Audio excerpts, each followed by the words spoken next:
Gurukota rezvemari vaMutuli Ncube vataura muripo we200,000 zig kuti ibhadhara nevanhu pamwe nemakambani anowanikwa aine mhosva yekutyora mutemo wenyika panyaya yemari. Saka pena mashoko ataurwa naMutuli Ncube ava vakomana vefinance vari kutotarika neekonomi pamwechete nekarenzi yeZimbabwe. Notibva wasubscribe ulike utina all the bell icon. Tipinda vanoti Zimbabwe yakaparura mari yeZimbabwe gold zig musi 5 kubvumbi senzira yekutsvaka mhinduro yekusingaperi yekusamira zvakanaka kwemitengo. Izvo zvinonzi nevakuru zvakakonzerwa nekuvepo kweZimbabwean dollar isingadzigirwe.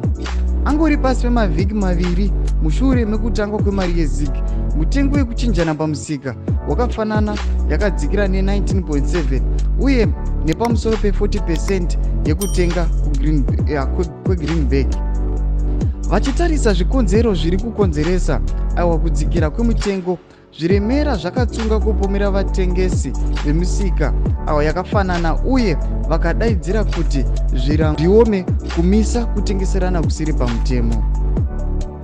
Saka ndo mashoko ari kuyategwa panapa naMutuli Ncube zvinzi aiwa black market ndori kuita kuti zig rishayiwe value. Ndobva vati aiwa vakomana ivavo vese kana kuti makambani ese ari kudzikisira zig akuda kuisirwa zvirango zvokuti vabhadhare 200,000 zig wangobatwa aiwa uchingotyora mutemo yefinance aiwa kunyanya the currency changoiziwa yezig aiwa zvanzi aiwa tinokuchaja 200,000 zig. Sachimbotudzai mafungiro enyu pinai comment section medu. Saka no subscribe kulike chinotena on the bell icon.